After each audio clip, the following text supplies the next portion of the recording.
Welcome to Shubham's garden.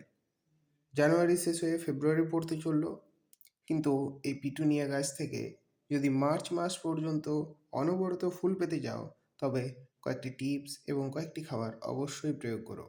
প্রথমেই বলি, এই যে গাছগুলিতে ফুটে যাওয়া যে ফুলগুলো নিতেই যাবে, এই ফুলগুলোকে তুলে ফেলতে হবে।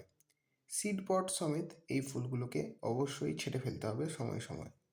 তবে কিন্তু বীজ ফর্মেশন হয় না এবং গাছের অনেকটাই এনার্জি স্টোর থেকে যায়, যা প্রচুর পরিমাণে ফুল ফোটাতে অনেকটাই কাজ করে। শুধুমাত্র এই মরে যাওয়া ফুলগুলোকেই কাটতে হবে, কিন্তু এখন পিঞ্চিং করা যাবে না। যদি পিঞ্চিং করা হয় তবে কিন্তু আর ফুল ফুটবে না। পরের টিপসে আসা যাক। পিটুনিয়াতে প্রচুর পরিমাণে ফুল ফোটাতে গেলে গাছের মাইক্রোনিউট্রিয়েন্টের ঘাটতি হতে দেওয়া যাবে না।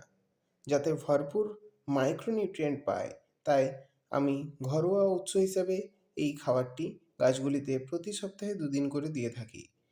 পেঁয়াজের খোসাকে 1 মুঠো পেঁয়াজের খোসা 3 থেকে 4 দিন জলে ভিজিয়ে রাখতে হবে।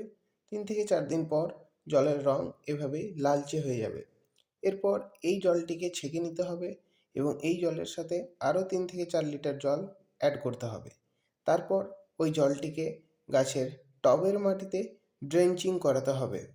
যদি কারো কাছে প্যাকেটজাত মাইক্রোনিউট্রিয়েন্ট থাকে, তবে সেই মাইক্রোনিউট্রিয়েন্টও ব্যবহার করতে পারো। 2 গ্রাম প্রতি লিটার জলে প্রতি সপ্তাহে 2 দিন করে গাছের টবের মাটিতে দিতে হবে। পরের টিপসে আসা যাক। প্রচুর পরিমাণে ফুল পেতে নাইট্রোজেন খাবার দিলে চলবে না, দিতে হবে পটাশিয়াম জাতীয় খাবার। এই পটাশিয়ামের ঘাটতি পূরণ করতে পারে কলার খোসা ভেজানো জল। কলার খোসাকে 3 থেকে 4 দিন ভিজিয়ে রেখে সেই জলটিকে ছেঁকে নিয়ে দিতে হবে টবের মাটিতে। এছাড়াও যদি কারো কাছে এনপিকে 0050 থাকে, তবে এই এনপিকে 0050 ব্যবহার করতে পারো।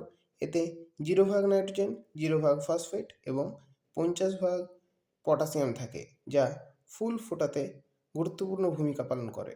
তাই অবশ্যই অতিরিক্ত ফুল পেতে এই এনপিকে ব্যবহার করতে পারো। প্রতি লিটার জলে 2 গ্রাম সপ্তাহে 1 দিন করে দিতে হবে। অবশ্যই খাবারগুলি টবের মাটিতে দেবে, পাতায় যেন স্প্রে করবে না। যদি পাতায় স্প্রে করো তবে একটি ফাঙ্গাসের সমস্যা হয়। তার জন্য এই স্যাপ ফাঙ্গিসাইড প্রত্যেক 15 দিনে একবার করে গাছের টবের মাটিতে দিতে হবে। প্রতি লিটার জলে 2 গ্রাম করে এই স্যাফ পাউডার গুলে নিতে হবে। সেখান থেকে জল নিয়ে সেই জলটি টবের মাটিতে ড্রেঞ্চিং করাতে হবে। ফাঙ্গিসাইড হলেও একদমই পাতায় স্প্রে করো না, পাতা পুড়ে যেতে পারে। এবং টবের মাটিতে বুঝে শুনে জল দিতে হবে। যদি মাটি ভেজা থাকে তবে কিন্তু জল দেওয়া যাবে না এবং মাটিকে একবারে শুকিয়ে যেতেও দেওয়া যাবে না। অর্থাৎ মাটি হালকা ময়েশ্চার থাকলে তবে জল দিতে হবে এবং সেই ময়েশ্চার ভাবটা বজায় রাখতে হবে। তবে কিন্তু গাছগুলোর গ্রোথ ভালো থাকে, ফুল বেশি দিন পাওয়া যায়। গাছের পাতা যদি সবুজ থাকে তবে কিন্তু সেই গাছে ভরপুর ফুল পাওয়া যায়। এবং পাতা বেশি দিন সবুজ রাখতে অবশ্যই ম্যাগনেসিয়াম সল্ট বা এপসাম সল্ট ব্যবহার করতে হবে। প্রতি লিটার জলে 2 থেকে 3 গ্রাম ম্যাগনেসিয়াম সালফেট মিশিয়ে নিতে হবে এবং সেই জলটিকে সপ্তাহে 1 দিন করে দিতে হবে। এই খাবারটি টবের মাটিতে যদি বেশি পড়ে যায় তাতে কোনো অসুবিধা নেই, কিন্তু কম হলে গাছের পাতা হলুদ হয়ে যায়, যার ফলে বেশি দিন ফুল পাওয়া যায় না। তাই অবশ্যই এই খাবারটি টবের মাটিতে প্রয়োগ করতেই হবে। পিটুনিয়া গাছে খুব একটা পোকার আক্রমণ হয় না, তাই এক্সট্রা কোনো পেস্টিসাইড ব্যবহার করার প্রয়োজন নেই। ফাঙ্গিসাইড ব্যবহার করলেই হয়, যাতে ফাঙ্গাসের সমস্যা না হয়। শীতের আরও বিভিন্ন গাছের পরিচর্যার ভিডিও দেখতে শীতের বাগান প্লেলিস্ট ভিজিট করতে পারো। প্রত্যেকটি গাছের পরিচর্যার ভিডিও সেখানে করা রয়েছে। এরকমই আরও শর্টকাট টিপস পেতে শুভমস গার্ডেন সাবস্ক্রাইব করো। ভিডিওটি ভালো লাগলে একটি লাইক করে দিও। ধন্যবাদ।